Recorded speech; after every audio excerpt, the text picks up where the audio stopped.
Reuben Yap, welcome to the Blockchain People podcast, powered by Dcor, the decentralized objective research engine. At Dcor, we are a distributed team of researchers creating institutional-grade research for capital institutions to understand and fund the true innovators and disruptors in decentralized ledger technologies. As you can see, we're doing this podcast to help educate the public and create an audience for the decision makers in the blockchain space. If you'd like to support this mission, all we will ever ask you to do is to hit the subscribe, follow, like, or whatever button you currently have in front of you. And of course, you can do this either on YouTube, Spotify, iTunes, or wherever it is you listen to podcasts. Just search for either Dcor or the Blockchain People podcast, and you'll find us. Today, we have Reuben here. Reuben Yap is the co-founder of Firo, previously known as Zcoin, a project that started in 2016 to create the gold standard for privacy coins. I think I've said enough. I think I already talked a lot. Reuben, how are you? I'm great. It's 9 p.m. here, but it's always good to have an opportunity to educate, especially when it relates to privacy coins. It's been a pretty misunderstood segment of cryptocurrencies. So yeah, I'm really excited to get into it. Yeah. And this is the year, this is where everyone everyone suddenly realized that your privacy is more important than ever, even if you're Donald Trump. So yes, definitely. So what can you say about what you guys are expecting for 2021,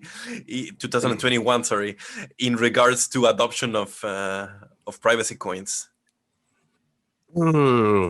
I think that's a good one. I mean, of course, I'm no Nostradamus, and I wouldn't, it's been supposedly the year of privacy coins for maybe 3 years now. We haven't seen that yet, but I do think, definitely, I think I don't even need to say there is a really growing awareness of the need of privacy. It used to be now. I'll give a little bit of my background, so maybe it's makes more sense of where I'm coming from. Definitely. So I was a lawyer for about 10 years. And also during this period, I ran, I actually started a VPN business, a virtual private networking business. That was quite successful. I think it was back in 2007. So this was quite a long time back. That means, even before Bitcoin started. But unfortunately only got into Bitcoin in around 2013 and there was a very clear reason of why I got into Bitcoin was because VPNs then were considered as something you use only if you're doing illegal activity, and that's totally ridiculous now. People think about it as it's just like antivirus for your internet connection, right? It's like protection. But then back then, I had a lot of my payment channels cut off. Like all my credit card, I couldn't accept credit cards because they said we were a high risk business, and we were stigmatized and saying that, you're using a VPN, you must be doing nefarious activities, right? And now that's not the case, but now, we are starting to see people care about privacy in communications, right? I mean, like just recently with the WhatsApp, privacy policy change, everyone started installing Signal. I never thought there would be a day that, suddenly everyone's signing up on Signal. It was just something that I used to talk with, with my wife and no one else, because no one else uses Signal. But the thing is that what hasn't really taken hold is actually cryptocurrency privacy, financial privacy on the blockchain. And that really hasn't taken off, even though it is a really big problem today.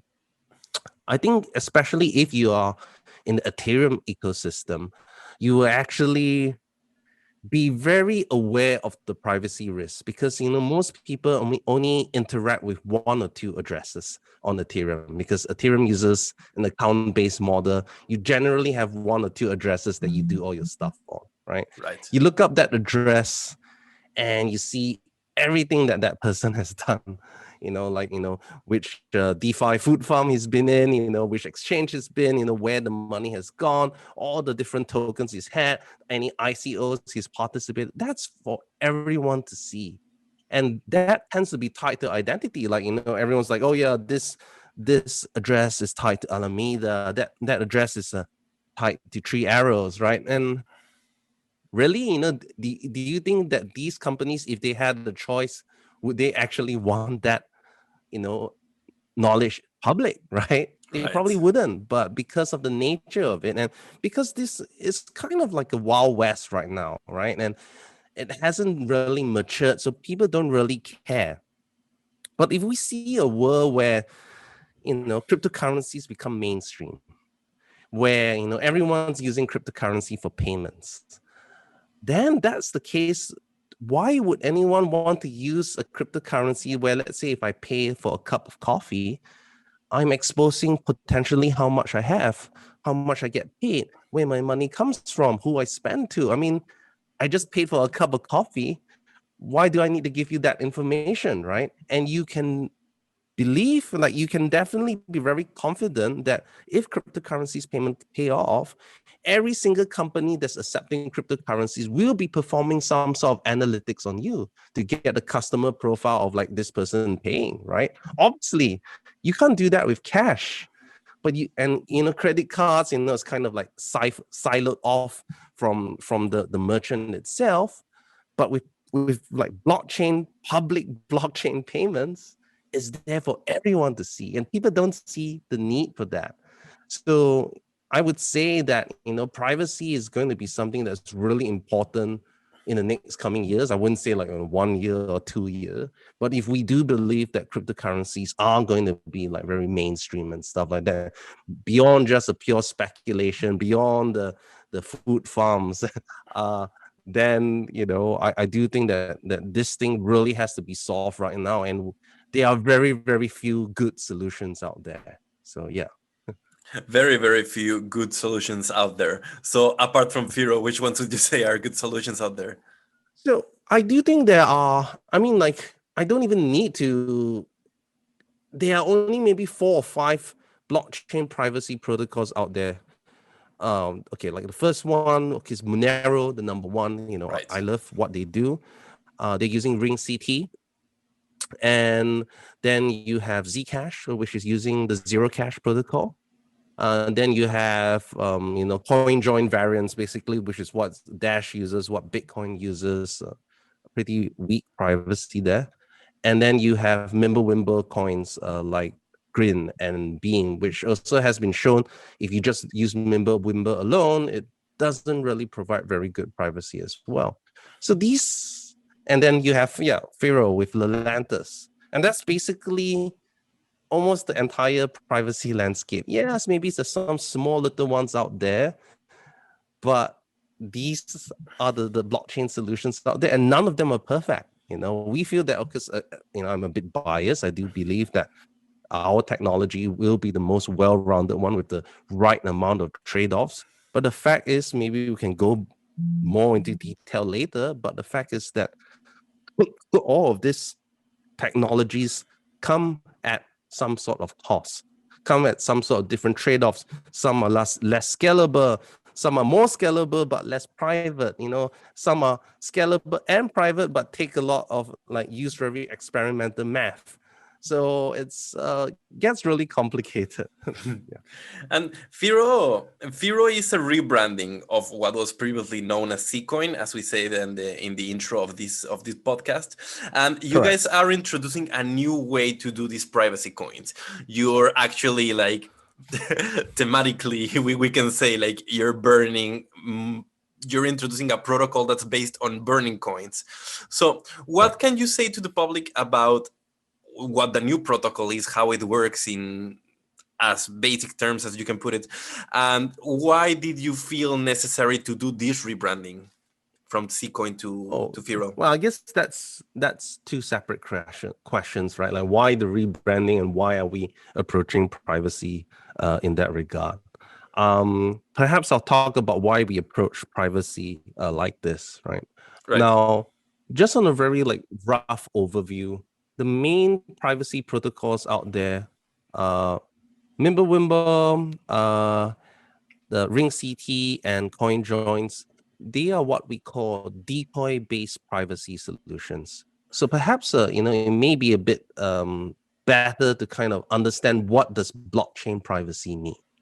And they are basically three things that you want to hide on the blockchain. You want to hide the source of the funds, who sent the funds. You want to hide the amount of the funds, that's self-explanatory. And you want to make sure that, when someone looks up a certain address, they don't get details. Like, for example, if I put up a Bitcoin donation address, I can see how much is received, how many payments is received and stuff like that. I also want to have receiver privacy. So for these are the three things that I really want to protect on the blockchain.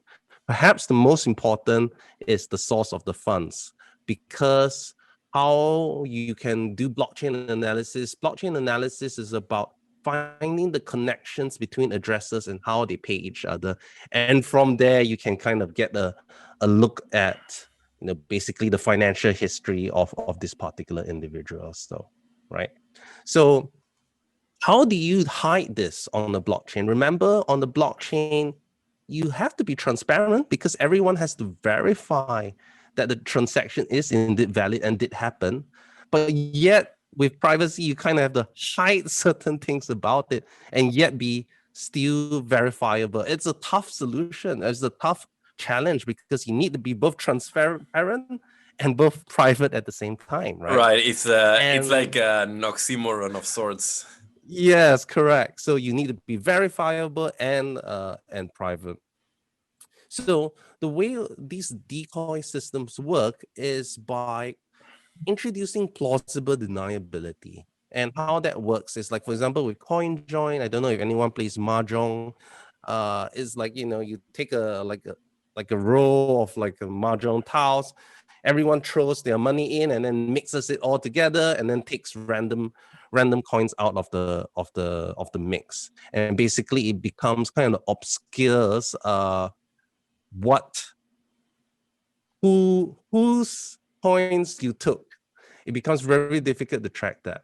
Right. Carlos, are you still there? All right. Yeah. Okay. Yeah. I'm just picturing the game because I never heard of it. So I was thinking I was trying to think of an analogy, but I got it in the end.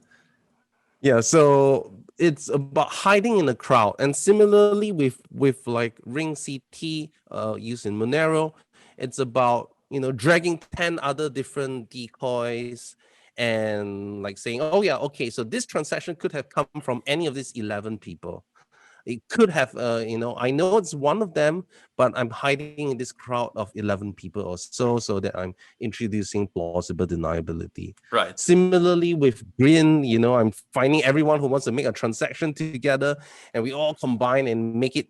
So one way that I always describe it, which is really crude but really easy to explain, is that I kind of imagine it like if I'm in a lift and I want to let out a fart, right?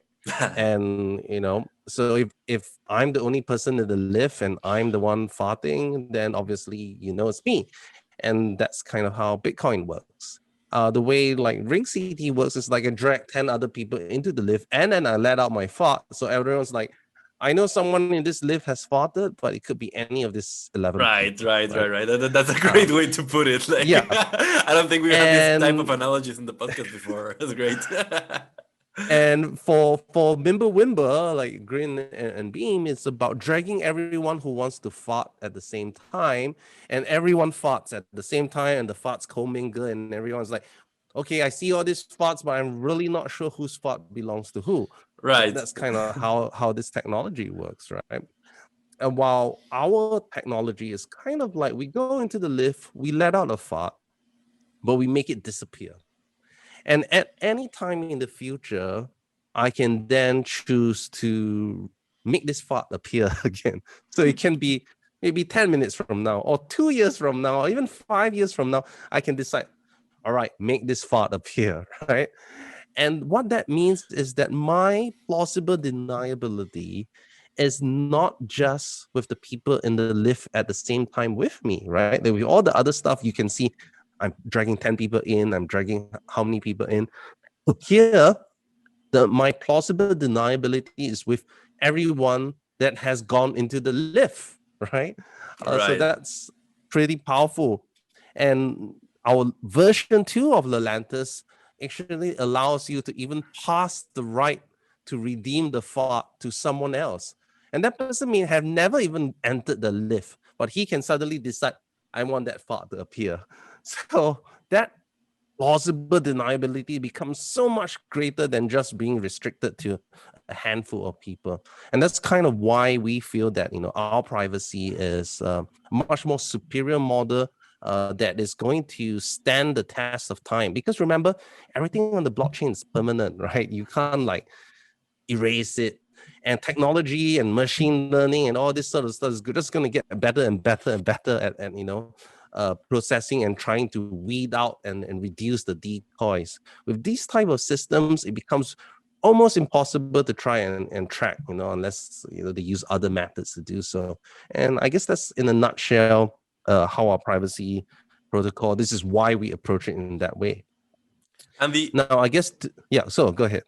Yeah, I was just curious because like I write, I'm a writer by trade, so I was just very curious if this farting analogy came before or after having created the actual product. Like, did it actually help like conceive the idea of Firo?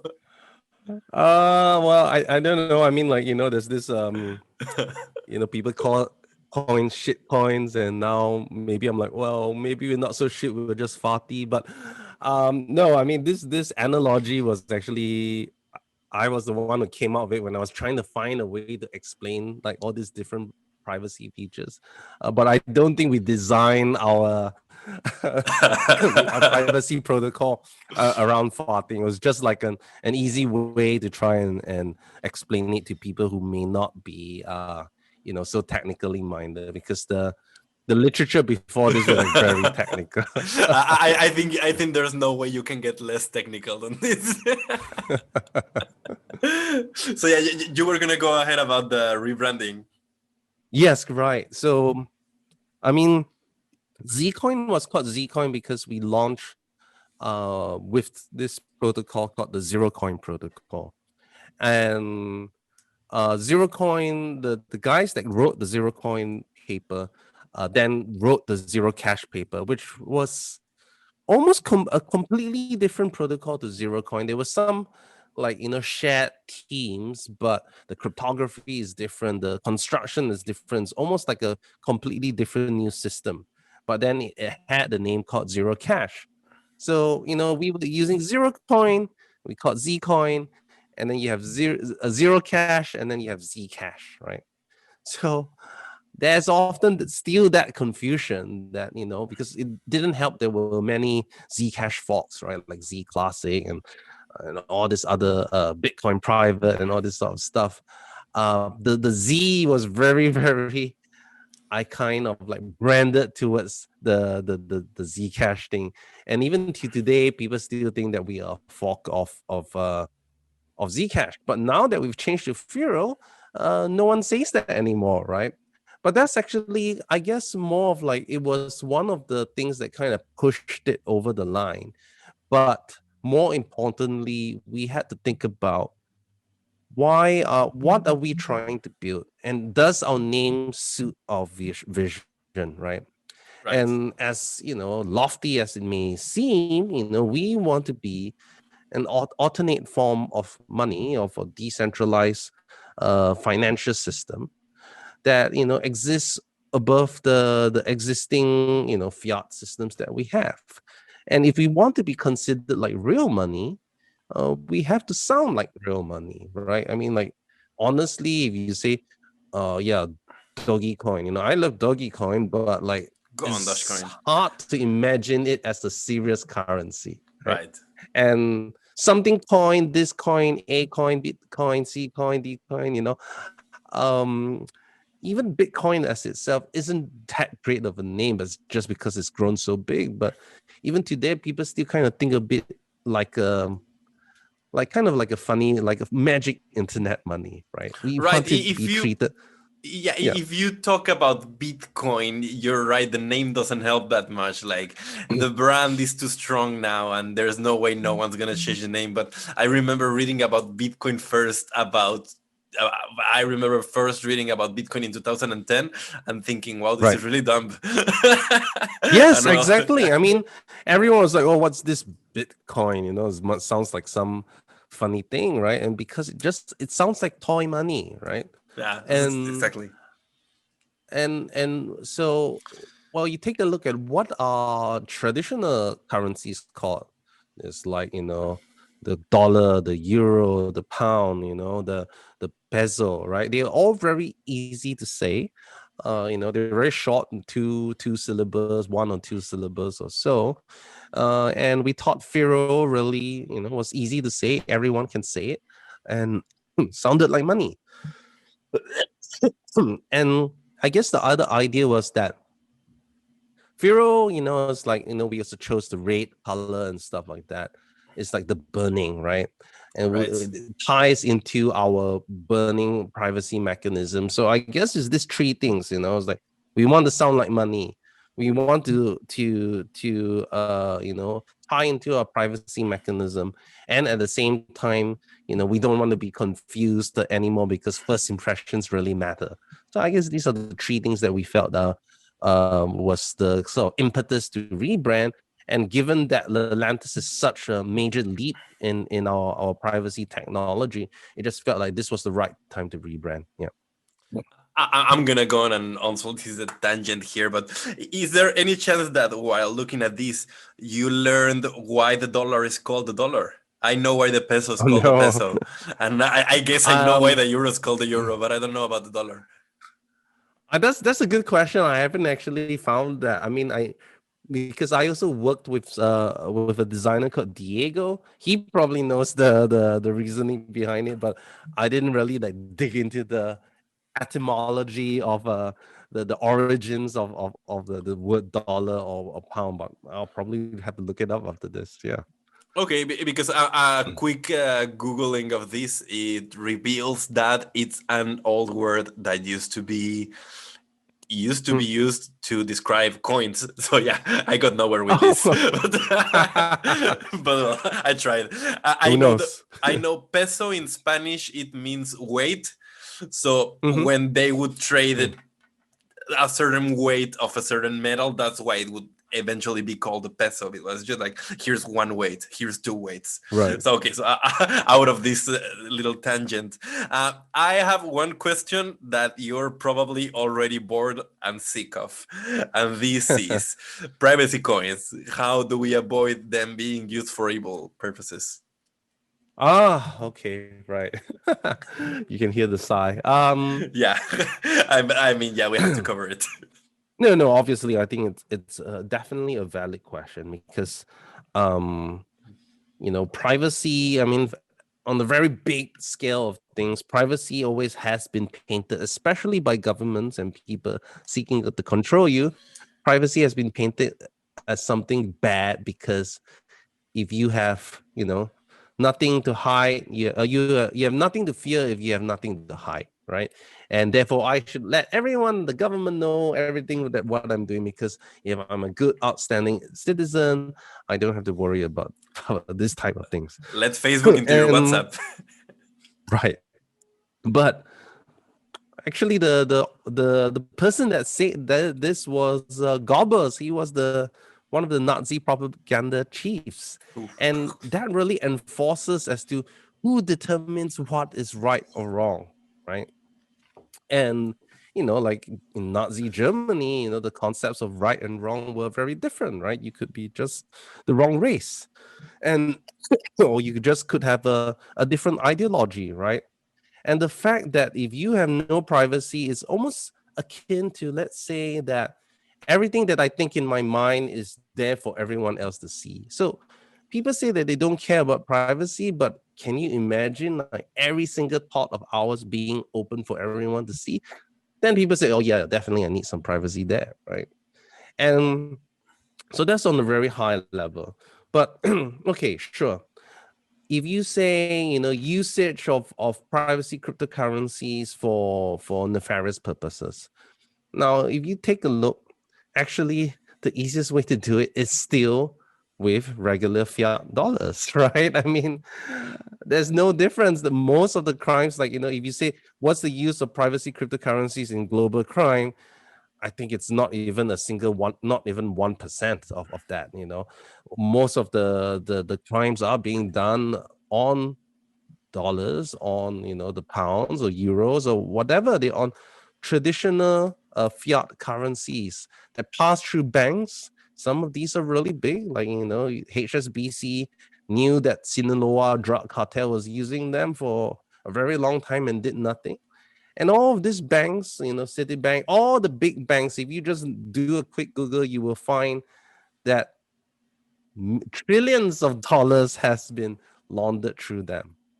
So I do think it's a bit hypocritical to say that, oh yeah, privacy cryptocurrencies are going to be culprits here, because fiat currency has served that amount. Banks have gotten away with barely a slap on their hand. So how can you say that, right? Now, but even let's say if you do believe that, yes, we should try to stop illicit activity. And okay, that's fair enough. If you there are two ways that you can look at it. First of all, I believe that money is more of a public infrastructure, right? That means it's like electricity. It's like this infrastructure is for paying people, for transfer of value, for making the economy work, right? Now, with an electricity, I can use it to cool down my room, or I can use it to electrocute people. It's how you use it that really matters, right? It's not the money itself that's at fault. Similarly, cash, is really useful. You don't have to open a bank account. It can be stored alone. And in many countries, for example, especially like the less developed countries, it's the only way to actually, keep your money. And no one talks about like, oh yeah, this is going to be used for illicit activity or stuff like that. So I do think that privacy cryptocurrencies actually can be regulated. And if you take a look at this opinion by Perkins Coie LLP, which is a leading law firm in the US, they actually say that, right, privacy cryptocurrencies can actually exist within the existing AML KYC framework, because what we want to do as, let's say, as a regulator, I want to protect like the large flows, the large crimes, right? Maybe the small ones I may not be able to catch, but I want to make sure that the inflows and the outflows, especially when it's touching the fiat side, when I'm touching the dollars, the euro or whatnot, I want to make sure that those flows are controlled. Now, let's say like, okay, I want to buy Firo and I go to a cryptocurrency exchange. Generally, if I want to buy large amounts, I need to do AML and KYC. I need to upload my bank documents, my identity and stuff like that, and they know who I am, right? And if they say like, wow, you just send me like $10 million worth of Firo, the exchange can say, well, can you show me how you got this money? I mean, this is all standard practices, right? How this changes, whether it's from Bitcoin or a privacy cryptocurrency, there's no difference, because the exchange definitely knows how much you have, right? I mean, like, they know who you are. And then you convert it into the fiat currencies. And so that's why if you allow privacy cryptocurrencies to be traded on regulated exchanges, you will have oversight into the inflows and the outflows. And sure, maybe you say like, okay, because with a privacy cryptocurrency, I can't do effective blockchain analysis. I might ask this customer more questions to show the source of their money. And that's fine. Privacy cryptocurrencies is not that I cannot show you. I can show you. I can give viewing keys. I can give certain information to show, yeah, I got this from here, here, here, here, and here. It's just that I'm not exposing it to the public by default, right? It's just like a bank account, right? I choose, like, I transfer money into a bank account. The bank is going to ask me, well, where you got this money, then only I show you. And similarly, it's the same thing with privacy cryptocurrencies. And even the often cited FATF travel rule has nothing against privacy cryptocurrencies. It just says that when an exchange is transferring to another exchange or a custodial wallet, they have to attach information that where this money, who this money was sent on behalf of. And you can do that with cash. You can do that with privacy cryptocurrency. There's no difference per se. So I would say that, first of all, we have to stop thinking as privacy is for negative stuff. And even if we say that, all right, yes, there's obviously the risk of bad stuff happening on privacy cryptocurrencies, but the existing frameworks already catch it. There's not much actual difference in the way that you do it. And if you think about it, the worst way to deal with it is to ban privacy cryptocurrencies. Right. Now, if you start banning the privacy cryptocurrencies, what happens then? Do they stop existing? They don't. They start moving to DEXs. They start moving to P2P exchanges, where regulation is very, very challenging because it's at a P2P level, right? I mean, we've seen it with P2P technologies like torrents and all this other stuff. I mean, like today, Pirate Bay still exists, right? Like, it's Does it? I didn't know. technology. Yeah. I mean, I'm surprised, but these sort of the thing that killed piracy was not the shutdown of Pirate Bay, was because the rise of Netflix and Spotify and all this very easy to use stuff, right? So I would really argue that if you're going to ban privacy cryptocurrencies, you will actually lose more control because you wouldn't have no idea as to the flows of this money here and there. And yeah. It's sort of like with the Napster case back in the day with the music downloads. Like they banned Napster just so people wouldn't be illegally downloading music, or wouldn't be downloading digital copies of music rather. And as soon as they banned it, everyone just created a friendly P2P interface, such as like Ares or LimeWire or whatever people used in where we're from. And yeah, just as you say, you create a need when you ban things, because all of a sudden you direct all the attention towards what you're trying to ban. So what are you... Well, very quickly, I would say there's a difference between stuff like Napster and Pirate Bay and stuff like that. I mean, we all know that the vast majority of content, like maybe 99% of the content there, is basically pirated material, right?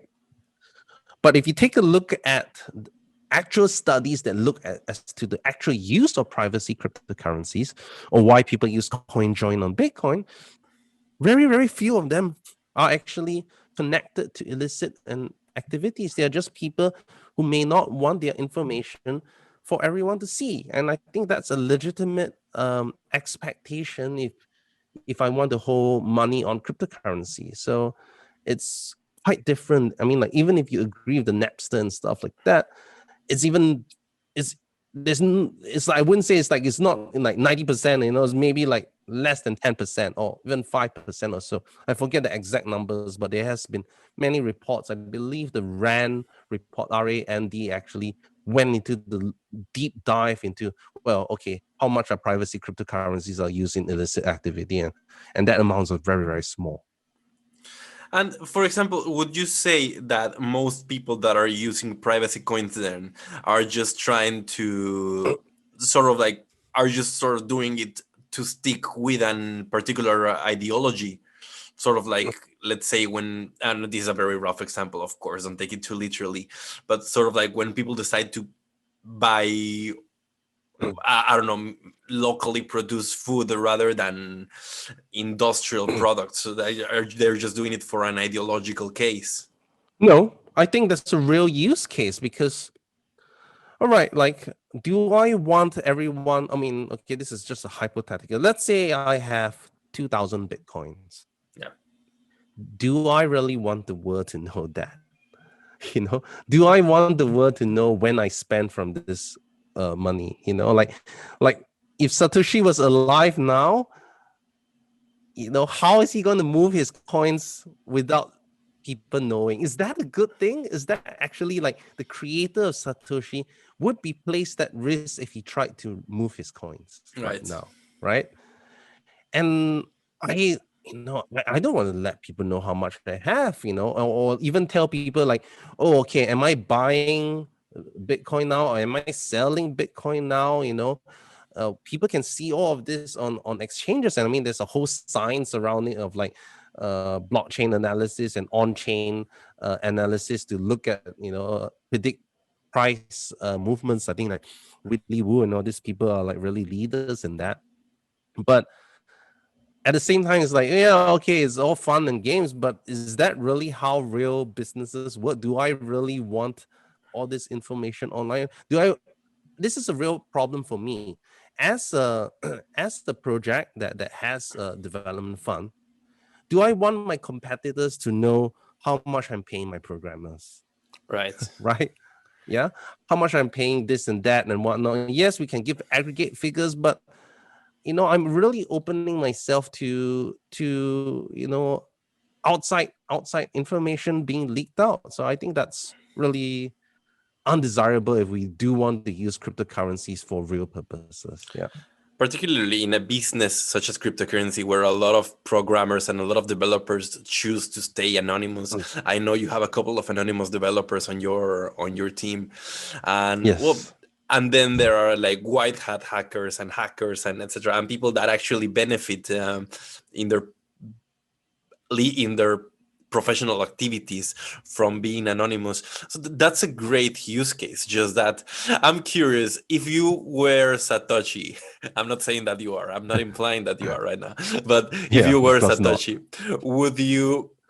what route would you take if you wanted to cash out some of your Bitcoin? Yeah, exactly. I have no idea how you would do that. What, use maybe BISC, BISQ, and even then it's just going to attract so much attention, right? Like, how are you going to say, okay, how are you going to pay me? What, you going to meet me? That's also a risk. You're going to transfer to a bank account?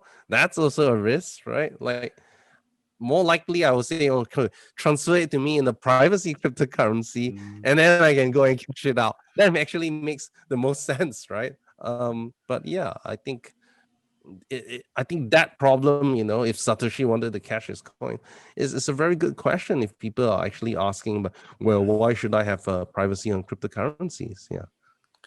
And moving further from the topic of like, are privacy coins evil or good? Because as I said, I know that you must be tired of this one.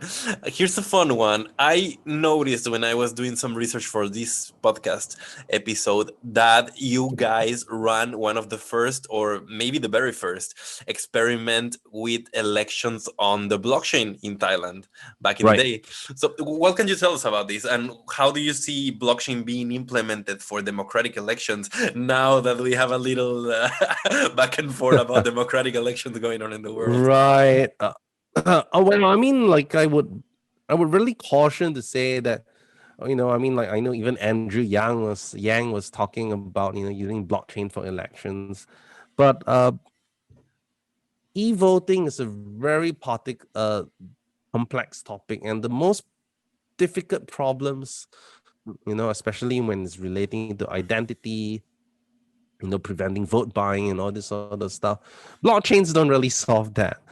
Blockchains, all they can do is that it's publicly verifiable, and especially if it's a public blockchain, there's some immutability of those things. But for many cases, that aren't really the most important things. But in the Thailand scenario, it was quite a unique scenario, because what happened there was the Thai Democrat Party, which was a major opposition party. It did used to be the ruling party in the past.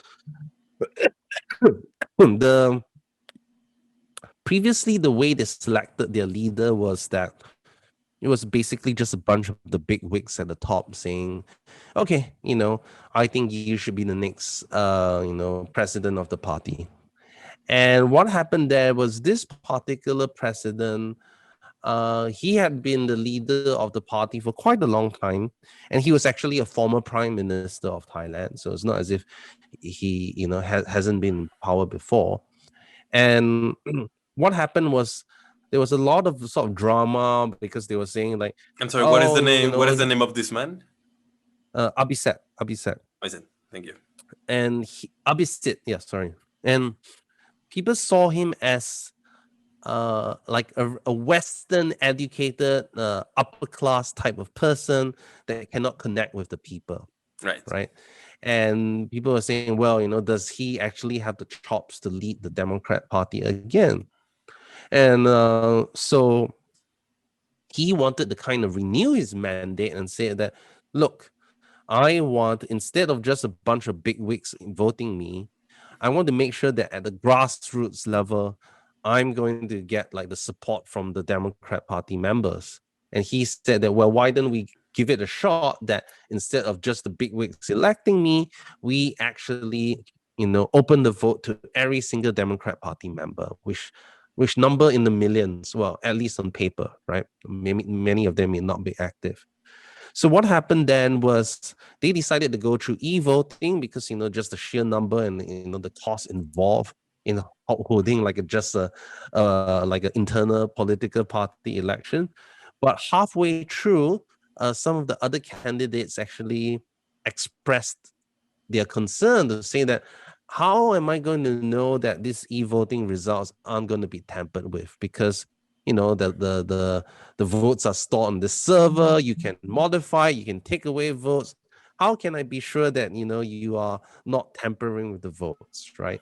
And sure, there was the Democrat Party had its own election commission, but the candidates were saying, well, you could influence them as well. We don't trust them as well.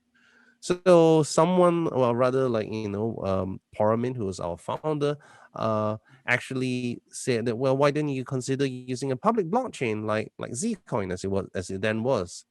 And they were like, oh yeah, we understand roughly what blockchain is. With a public blockchain, uh, no one person can control it, and therefore we're okay to do this on Zcoin. So basically what happened was 127,000 votes were cast on our blockchain, and the election, it went smoothly. There was no contest of the results, because there was some small little hiccups here and there, not from our end, more on some other errors here and there, but by and large, the results were not contested. So I do think it in this particular sense, in this particular case, the use of the blockchain really helped improve the trust with the stakeholders. But I don't know if it would be like, should it be used in all elections? I think each election has to be looked at as to its needs, the people at the security level and stuff like that, whether in deciding whether I should put it on a public blockchain or not. But yeah, I thought it was a very interesting use case. I'm curious here because we all hear, especially in the blockchain chamber, where we all hear the same arguments repeated again and again. We all know what the positive case for the use of blockchain in elections would be. But Right. what do you see the downsides being here, especially in So like big, blockchains only especially in big scale elections? the problem is that blockchains only store, right? So but then it comes down to the software and the hardware itself, right? Like when I vote for candidate A, how do I know that this candidate A is being actually posted on the blockchain? Do you expect the the the voter to be educated to look it up on the blockchain? Right? Uh, and there are so many risks when it relates to the software and the hardware implementations, because you can say, oh yeah, I store it on the blockchain, but I can still say, okay, maybe certain votes I don't post it on the blockchain. How can you tell? It doesn't really solve the issue there, right? Or if identity fraud, someone's pretending to be someone else. Blockchains don't solve that, right? So blockchains are only one part of the solution, and it only solves the storage of the votes. But the really difficult stuff, like voter fraud, or like voter coercion, or making sure that the machines themselves are not compromised, that's really, really hard. I mean, like in the US, some of the machines had many vulnerabilities within them. So I do think that in those situations, blockchains don't help, because you still need some sort of interface to interact with the blockchain. Of And course, in the ideal scenario, what would happen is that you have this, piece of software that when you press it, you can then publicly verify on the blockchain, and you cannot, but it will not reveal, like, which way you voted and stuff like that. So I mean, that is possible, but I think probably beyond the scope of this talk. And I'm not an election expert, though my cryptographer is. But I do think that most experts agree that blockchains only solves one part of the issue of e-voting, and it's not like a panacea to all the solutions of e-voting. Yeah. okay, here I wanted to ask you, because you touched briefly on the topic of identity on the blockchain, knowing who is who, and yeah, and we had one of our previous guests, Monica Singer from Consensus, talk about how they're trying to develop sovereign identities on the blockchain. So, how do you see that from a privacy perspective? Would you say it's a positive or a negative thing that to be putting identities publicly on the blockchain? I mean, like, if it's tied to a real life identity, then yes, that is a problem. But obviously, there are use cases where I want to reveal that I am an entity that's holding this, and this, but not necessarily who I am. I think there's nothing wrong with that, and I don't think it's. Although you say that I'm a privacy person, I'm not against, like, identity, or like giving out certain information. The fact is that we have to be able to have that choice. If we don't have that choice, then that's a problem. But if we have a choice, then yeah, that is an issue. So I don't ever actually, I wouldn't say I'm an expert on digital sovereign identity, but I don't think it's at odds with privacy, and or also things like that. Yeah. Okay, good. So we're just arriving at the time mark of 1 hour. So let's start wrapping up.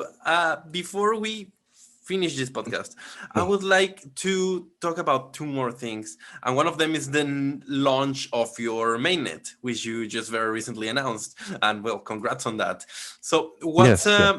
what's so exciting, and what should people look forward to when it comes to Lelantus? Right. Well, I mean, like, when you say launch of mainnet, I mean, Zcoin or Firo, has been on mainnet since 2016. So this is more of like a protocol upgrade on that comes live on our mainnet. And Lelantus is actually pretty significant because it actually opened a whole class of new types of privacy protocols. Because, as I mentioned previously, there were only a few privacy protocols out there on the blockchain, and none of them were perfect.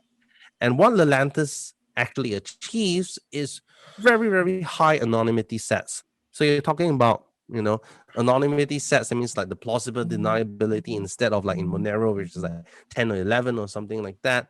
You're talking about anonymity sets of like 65,000 or so. And we achieve this high anonymity guarantees without relying on very fancy experimental cryptography. We use cryptographic assumptions that have been used, for more than a decade or so, and then are very, very well understood. So that if those cryptographic assumptions break, the least of your problems is a cryptocurrency. I think the whole world will be on fire or stuff like that. Um, and I guess the idea is that we also don't have something what we call a trusted setup, which we don't need people to like create certain initial parameters and have some elaborate ceremony to destroy it, which is also important because in a blockchain, you need to make sure that There are no backdoors inside that people can verify and trust this protocol, right? And I do think Lelantis, although with such high anonymity that it provides, it still remains relatively simple and accessible for people to understand its inner workings when you compare it to, let's say, like Zcash, which uses ZK snarks. Even cryptographers can have actually a very hard time in understanding this, and probably there'll be only like a handful of people in this world that really understand ZK snarks in and out. So I do feel that there's nothing wrong with ZK snarks. It's just like a different set of priorities there. We are here to provide the highest levels of practical privacy while relying on very strong cryptographic assumptions that have really stood the test of time. And our work is not just on its own, it's actually spawned innovation in even Monero. So, for example, Monero has been looking at ways to increase its ring sizes because they're saying like 11 is not good enough. Maybe 100 would be better. They took our ideas from Lelantis and to develop this new protocol called Triptych. So, of course, we feel that, still like 1 in 100 or so. Obviously, it's still not as good as 1 in 65,000. But it means that because of our innovation, there's this whole new family of privacy protocols being born, and Beam has also modified Lelantis to work with Mimblewimble and launched something called Lelantis Mimblewimble. So I do think it's really exciting in the sense that this is real practical privacy that works today and still gets pretty good performance numbers for even like say like you get transaction numbers as same like Bitcoin. So I'm really excited that we are presenting a very compelling competitor to the privacy protocol space, and we are seeing interest not just within our community but also outside it. So I think it's a huge step in the right direction in blockchain privacy. What you're saying about like basic cryptography and about solving problems in a sort of an old-fashioned way or in a very logical way in the shortest amount of steps possible, it sort of reminds me of Bitcoin and the famous Byzantine general problem. When I Right. was reading about the new solutions that you're proposing, and one concept that really attracted me, it's this zero knowledge cryptographic proof Yes. explanation. Can you touch briefly on it for the audience that may not know what it is? Yeah, I mean, a zero knowledge proof is basically the proof that you did something, only proving that you did it without giving any other information about it. So, for example, there are many types of things that you can prove, but the type of proof that we use in Lelantis is to prove that you're one of the people that entered the lift without actually showing which person I can prove that I'm one of the people that entered the lift without showing you, okay, this is the guy. I'm this person that went into the lift. So that's why this particular zero knowledge proof is called one out of many. I'm proving that I'm one out of this many people that entered the lift without giving you any other information about who am I or stuff like that. I think that's an easy way to describe it. But basically, a zero knowledge proof is only proving a certain statement without having to reveal any other details about it.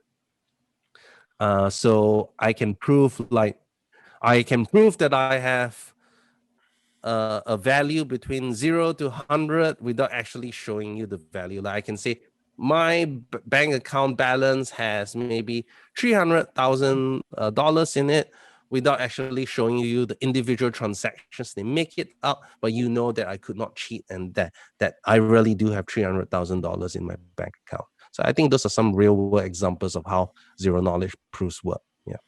Okay, that's a great answer. I mean, I think this lift example it allows us for a lot of for a lot of digging into this topic, and it's a rough one. At the same time, it's easy for everyone to understand. So, what other advantages and I'll let you go after this one.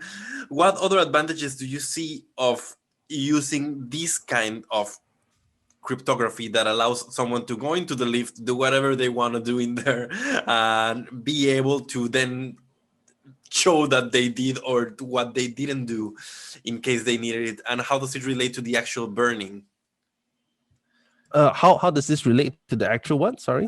Burning of the tokens. Um.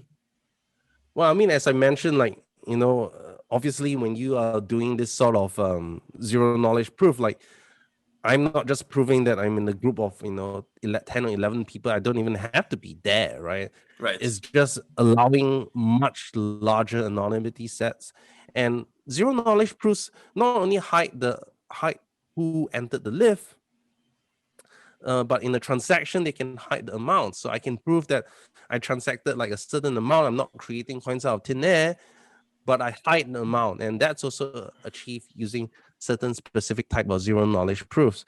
So I do think that, I mean, like, zero knowledge proofs in privacy is only one small aspect.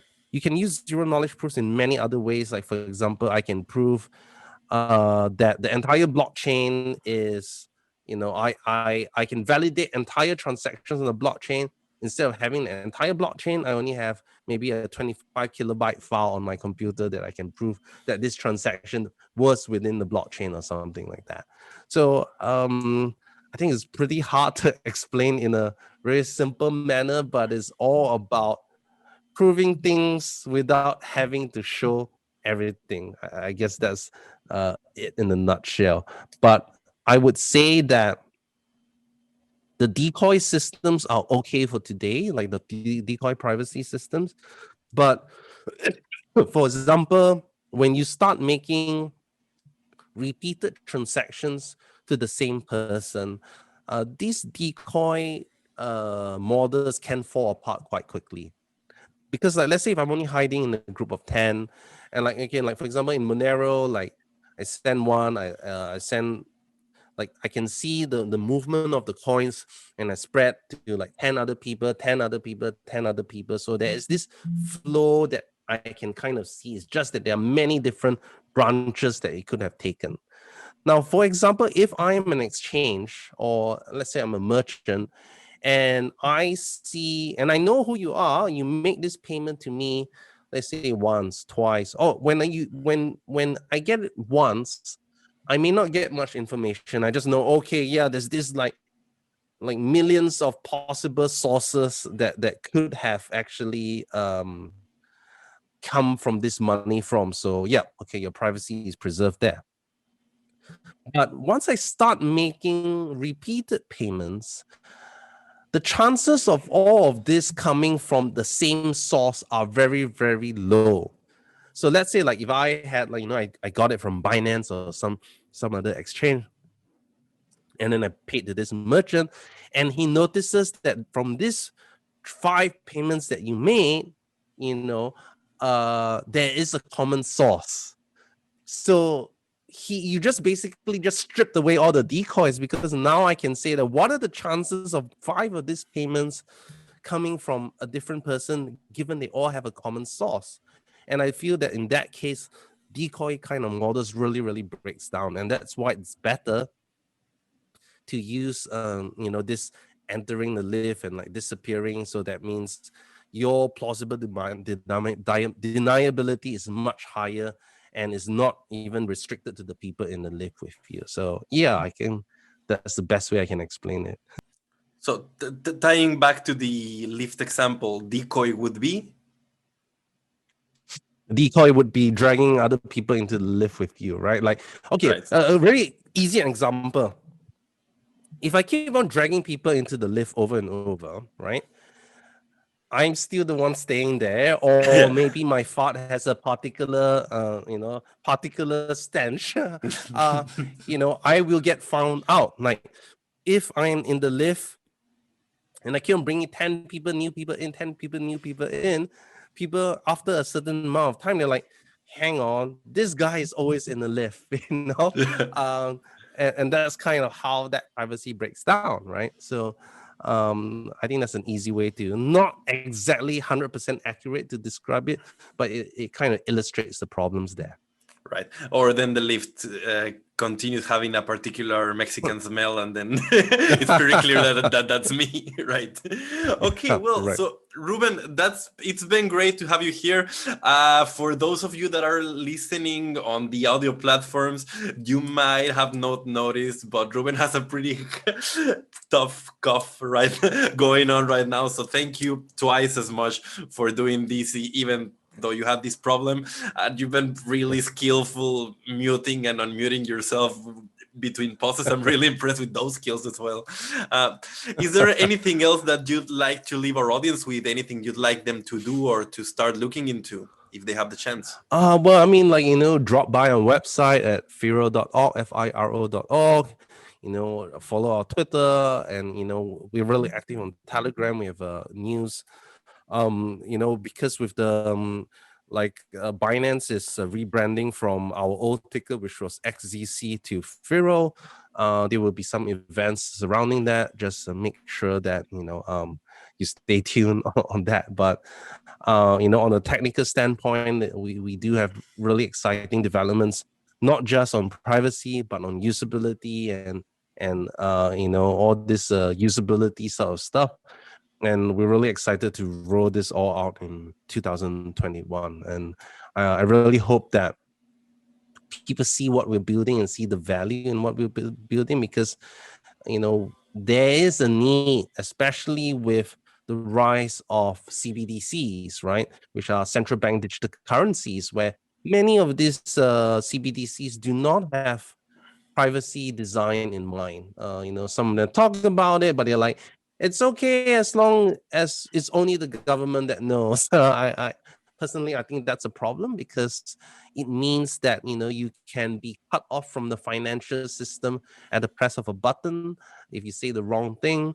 And I think uh it's a serious problem where you can basically control.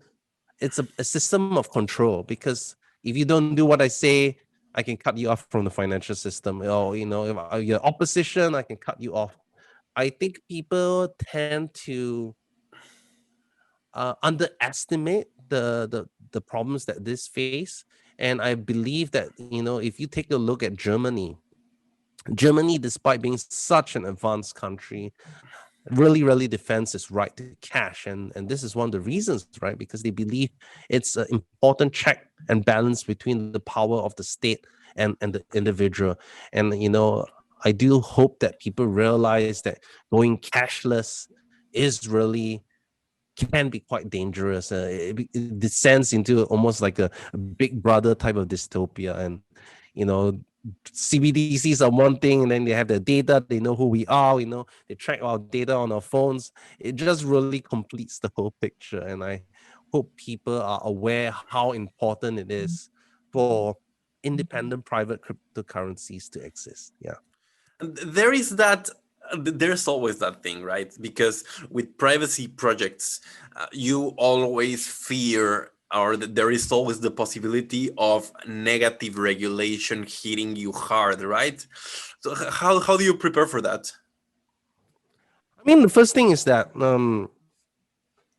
first of all, the way that we're approaching it is that in two ways, right? One, which is to show that how privacy cryptocurrencies can comply with existing regulations. So there's this movement called Comply First. It's run by this guy called Justin Ehrenhofer, who also works with Monero. He's helping to, come up with several compliance briefs so the exchanges can take a look at it and like, okay, look, these are the ways I can implement AML KYC policy that makes sense and still be in the realms of law. And I mean, all this like talks of delistings. I mean, Kraken still lists Monero, and Kraken has a banking license. I think that shows how that you can definitely comply. It may be a little bit more work, but exchanges shouldn't take the short way out and just delist. So we are definitely trying to educate and make sure that the resources are available and make it easy for institutions or stuff to comply. The second way is to make sure that, we have decentralized options. We're listed on DEXs, we're building liquidity elsewhere, so that, like even as, certain exchanges delist us, we have alternate forms of liquidity. So we're building ways to bridge into other cryptocurrencies or other cryptocurrencies to bridge into us, because ultimately the biggest protection against regulation is adoption. Right. And I think Bitcoin has shown that. I mean, like, can you imagine Satoshi going to a regulator and saying, can I create Bitcoin? Obviously not, they wouldn't have allowed it. But because it blew out so much that regulation had to regulate around it. And it's not that Bitcoin is a bad thing. It's just that regulators are by default don't want to create trouble for themselves. They rather not deal with new stuff. And I mean, take a look at Airbnb, take a look at Uber, right? They grew faster than regulation could catch up with them. Or And even the internet and similarly, porn and drones. yes, definitely. But what I'm trying to say is Yeah. that adoption is the number one protection. But obviously, we're trying to make sure there are resources for exchanges that do want to comply, and to sort of dispel the myth that you do need blockchain analysis to comply. I mean, that has been a growing myth that's been perpetuated by these blockchain analysis companies who just want to be dominating everything, right? Oh, we can't analyze you, we have to delist you, so therefore everyone has to use our services. I mean, that's kind of what they want, right? And at the same time making sure that we are hard to stop. So yeah. Right, and that is a great place to finish this. If you're a user of cryptocurrency, if you're in the cryptocurrency world, you're already helping make these things possible, and you're already helping create positive regulations for us, because Right. the fact that we're using these things and the fact that we are creating decentralized alternatives to continue to use these things means that eventually governments and eventually regulators are going to have to accept that this is here to stay, and that it is better to create safe ways and ways that protect everyone to use them. And of course, I want to thank you for being here, Reuben, and thank you for providing such easy to grasp explanations, because just as there's a need for people to understand these things, there's a need for people to put them in simple terms that we can all understand. Yes, thank you, Carlos, for really having this opportunity. And well, if anyone that listening here would like to join the Decor team as a crypto researcher, I'd just like to advertise quickly that you can do so by following the links here in the description box.